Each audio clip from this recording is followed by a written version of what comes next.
ହେଲା। शुभ संध्या। षष्ठ सप्तम अष्टम नवम एवं दशम श्रेणी बीएससी एवं सीबीएसई बहिर संस्कृत बहिर ओडिया अर्थ करने सहित प्रश्नर ओडिया अर्थ एवं तार उत्तर आलोचना करा जाउछि। सेही क्रम आम आज ओडिशा गवर्नमेंटर बीएससी नवम श्रेणीर द्वितीय विषय को जीवा सेटा आम पढ़ा बुझा समस्ते बुझापी चेष्टा करवा। ये विषय नाम हूँ सत्यम। पढ़ा विद्वान्मणि डॉक्टर केशवचंद्र दास इदानीन्तन युगे संस्कृत साहित्यिकेषु अग्रगण्यः भवति। तेन अनेकानि पुस्तकानि विरचितानि। तस्य पुस्तकेषु एकदा इति लघुकथासंग्रहः ग्रन्थः अन्यतमः। अयं विषयः तस्मात् कथाग्रन्थात् उद्धृत है। कथाग्रंथान लिखाई कथाग्रंथाद है। विद्वत्मणि डॉक्टर केशवचंद्र दास जी होउछंती इदानीन्तन युगे अर्थात वर्तमान समय संस्कृत साहित्यिक मानक मध्य अग्रगण्य अटंती। तांको द्वारा अनेक पुस्तक गुड़िक लिखा जाइछि। तांकर पुस्तक एकदा तेन अनेकानि पुस्तकानि विरचितानि। तांको द्वारा अनेक बही लिखा जाइछि। तस्य पुस्तकेषु एकदा इति लघुकथा संग्रह ग्रंथः अन्यतमः। तांको बही मानक मध्य एकदा बोली गोटे लघुकथा संग्रह ग्रंथटीए से अन्यतम। अयं विषय तस्मात् कथा ग्रंथात् उद्धृत। यही विषयटी सही कथा ग्रंथरु उद्धृत। अन्यद्युः पितामही अलिंदे उपविश्य जपमग्ना अस्ति। अन्यद्युः माने अन्य गोटे दिन।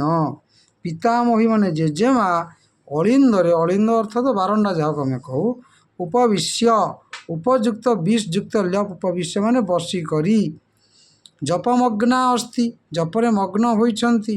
पुलो मजा उपाधान निकटे उपविश्य तस्याः मुखम पश्यति। पुलो मजा हूँ नातीटी। उपाधान निकटे उपविश्य उपाधान निकटरे बसी। उपाधान शब्दर अर्थ होउछि बारंडार निकटवर्ती स्थान। उपाधान निकटरे बसी करी तस्याः मुखम पश्यति तार मुख को देखुछि। माधव किंचित विरक्तो भूत्वा अवदत्। माधव किछि विरक्त हुई भूजुक्तत्वाच अवदत् कहिला पितामही हे जेजेमा कथं न समापयसि कहीं शेष करुन कहीं कथा कहूना। अद्य किं कथं न श्रावयिष्यसि। अद्य माने आज कौन कथा शुणाइब नहीं। पितामही पूर्ववत् शनैरुपविशति। पितामही मान जेजेमा पूर्वपरी शनैः माने धीरे धीरे उपविशति बसिला। कंठम परिष्करोति कंठ परिष्कार कला। जृंभा मुखेन आरभते हाई मुखरे बा हाई मारी आरंभ कला। एकदा माने थरे। एकदा एकस्मिन् ग्रामोपान्ते एका पुष्करिणी आसीत्। थरे गोटे ग्रामर शेष भागरे गोटे पोखरी थिला। तत्र ग्रामस्य जनाः स्नानं कुर्वन्ति। तरे गाँर लोक माने स्नान करन्ति। वसनं क्षालयन्ति वस्त्र को धुअन्ति सफा करन्ति। तत्रैव ते शौचकर्म कुर्वन्ति। तरे मध्य से माने शौच शुचि इत्यादि कर्म करन्ति। तस्मादपि जलमानीय पिबन्ति पाकादि कर्म च कुर्वन्ति। एवं सेठारु जलम युक्त आनीय तस्मात् युक्त अपि तस्मादपि तत्र युक्त एव तत्रैव सेठारु मध्य जलम युक्त आनीय जल को आनी आयुक्त नियुक्त ल्यप आनीय पिबन्ति पान करन्ति पियन्ति पाकादि कर्म च कुर्वन्ति पाक कर्म मध्य करन्ति रोषेई कर्म मध्य करन्ति। तत्रैव गोमेषच्छागादीनां स्नानमपि कारयन्ति। आउ सेठारे कौन करान्ति गाई मेंढा छेली एमानकर स्नानम युक्त अपि स्नान मध्य तांको गाधुआ कार्य मध्य करान्ति। पुष्करिणीं परितः नाना वृक्षाः सन्ति। पोखरिणीर चारिपटरे परितः जोगे द्वितीया विभक्ति नाना वृक्ष अछन्ति। केचन वृक्षाः तट संलग्नाश्च वर्तन्ते। आउ किछि वृक्ष तट बा पोखरीर कूଳରେ लागिकरी अछि। पुष्करिण्याः अपर भागे एकः आश्रमः अस्ति। पोखरीर अन्य भागरे गोटिए आश्रम अछि। तत्र एक मुनिः निवसति। सेठारे गोटिए मुनि रुहन्ति। सोऽपि तर्पणादिकं कर्म तत्र करोति। से मध्य ସେହି कर्मरे ସେହି स्थानरे पुष्करिणीरे तर्पण आदि कार्य करन्ति। किंतु सदा असंतुष्ट भवति। किंतु सबले से असंतुष्ट थांती। सह जनान् अनुनयति। से लोकमानଙ୍କୁ अनुनय करन्ति। बारम्बारमपि उपदिशति। बारंबार सर्वदा उपदेश दियन्ति। परं न कोऽपि तस्य वचनं शृणोति। कह युक्त अपि समान कोऽपि किंतु केही ମଧ୍ୟ ताଙ୍କ କଥା ଶୁଣନ୍ତି ନାହିଁ। तापरे तृतीय पाराग्राफ अछि। मुनि एकदा चिंतामग्नः।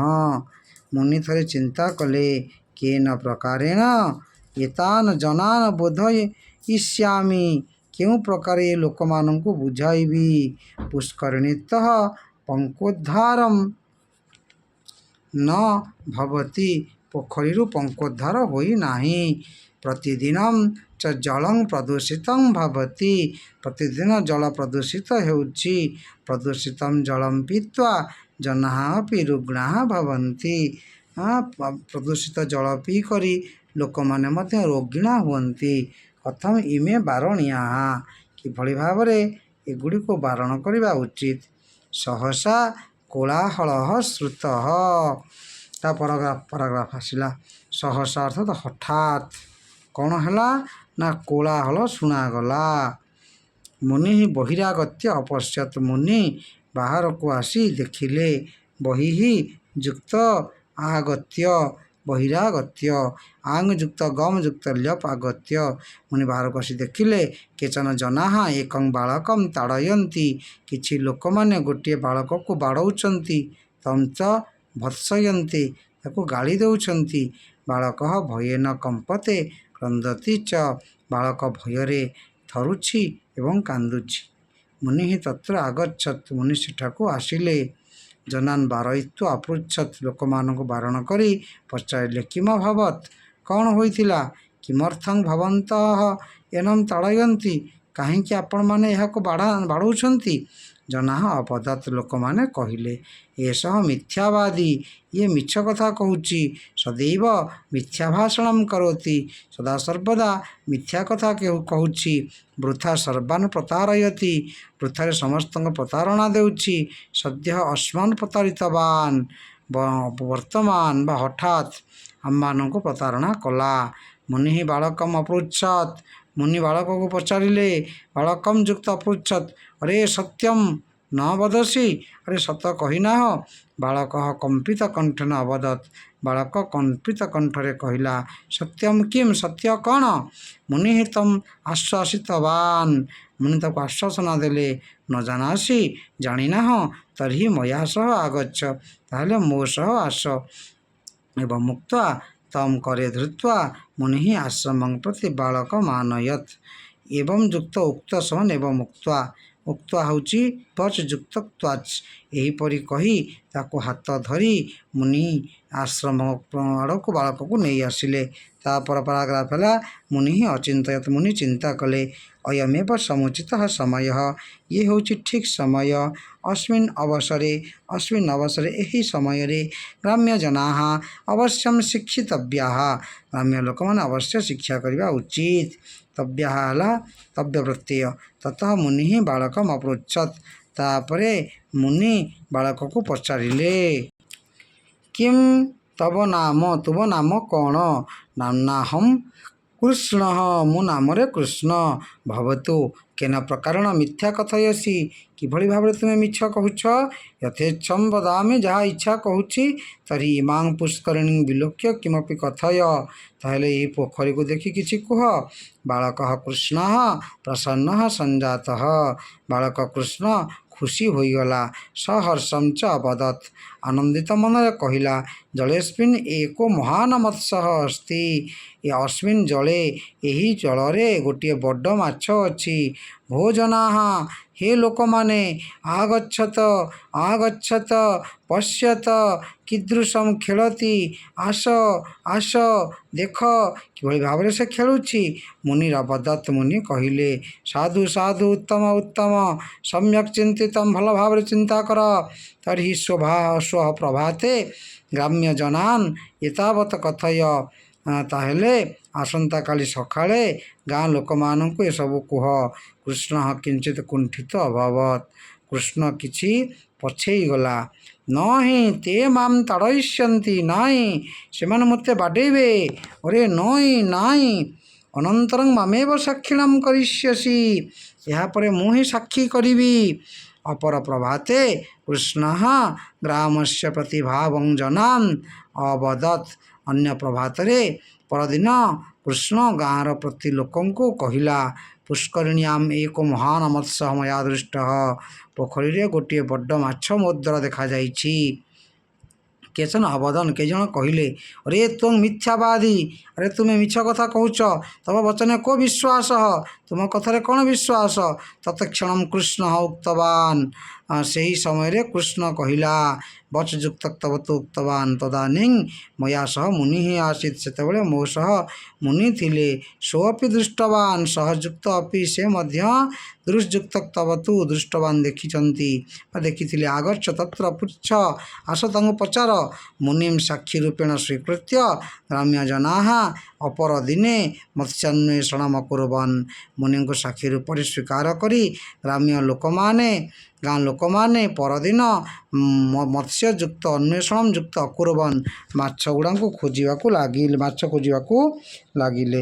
ଅନ୍ତତଃ ସର୍ବେ ମିଳିତ୍ୱା ପୁଷ୍କରିଣ୍ୟାମ୍ ପ୍ରାବିଶନ୍ ମତ୍ସ୍ୟାଞ୍ଚ ଅମାରୟନ୍, ଶେଷରେ ସମସ୍ତେ ମିଶିକରି ପୋଖରୀରେ ପ୍ରବେଶ କରି ମାଛ ଗୁଡ଼ିକ ମାରିନେଲେ। କିନ୍ତୁ ମହାମତ୍ସ୍ୟସ୍ୟ ସନ୍ଧାନଂ ନ ପ୍ରାପ୍ତମ୍, କିନ୍ତୁ ମହାମାଛର ସନ୍ଧାନ ମିଳିଲା ନାହିଁ। ସକଳଂ ଦିବସଂ te ଅନ୍ୱିଷ୍ଟବନ୍ତଃ, ସବୁ ଦିନ ସାରା ସରିଗଲା, ବିତିଗଲା। ସାୟଂକାଳେ ନିତରାଂ ବିରକ୍ତାଃ ଅଭବନ୍, ସନ୍ଧ୍ୟା ସମୟରେ ମାନେ ପ୍ରବଳ ବିରକ୍ତ ହୋଇଗଲେ ଲୋକମାନେ, ଗାଁ ଲୋକମାନେ।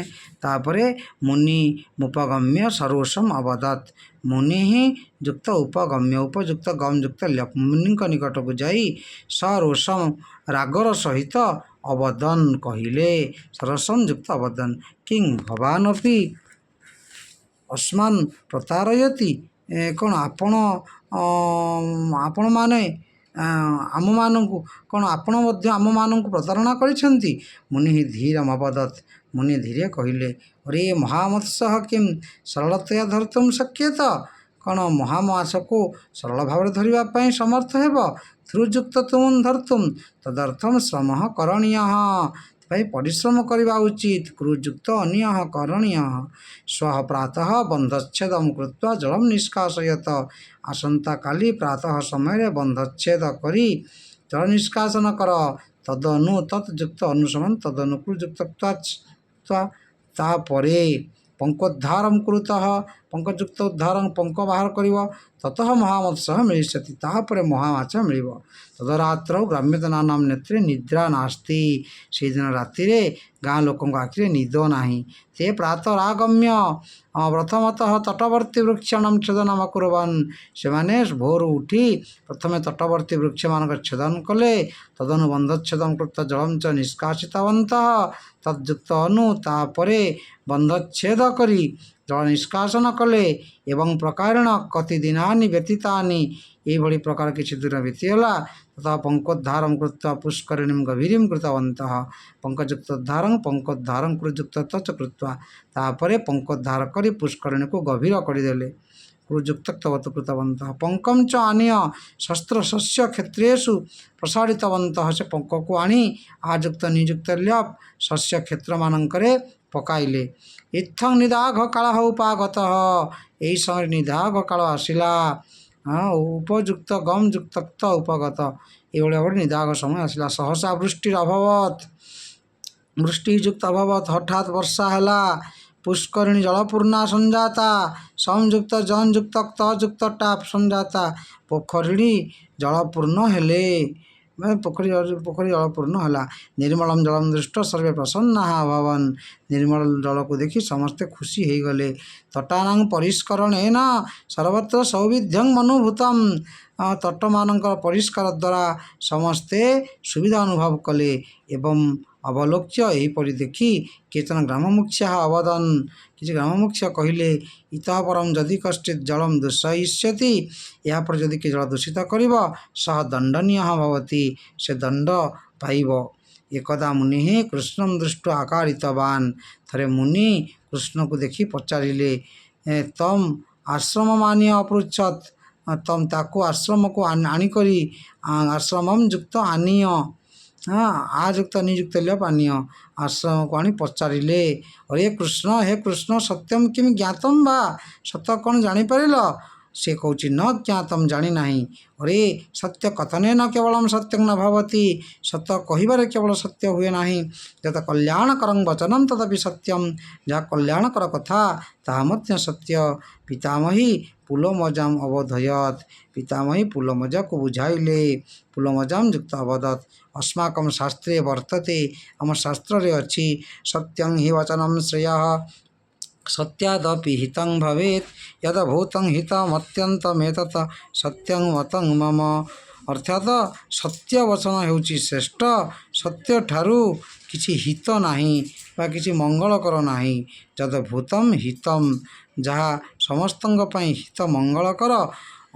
ଅତ୍ୟନ୍ତମ୍ ହିତଂ ଯୁକ୍ତ ଅତ୍ୟନ୍ତମ୍ ଯୁକ୍ତ ଏତତ୍, ତାହା ଅତ୍ୟନ୍ତ ଭାବରେ ସତ୍ୟଂ ମତଂ ମମ, ମୋର ମତ ମଧ୍ୟ ସତ୍ୟ ହିଁ ଅଟେ।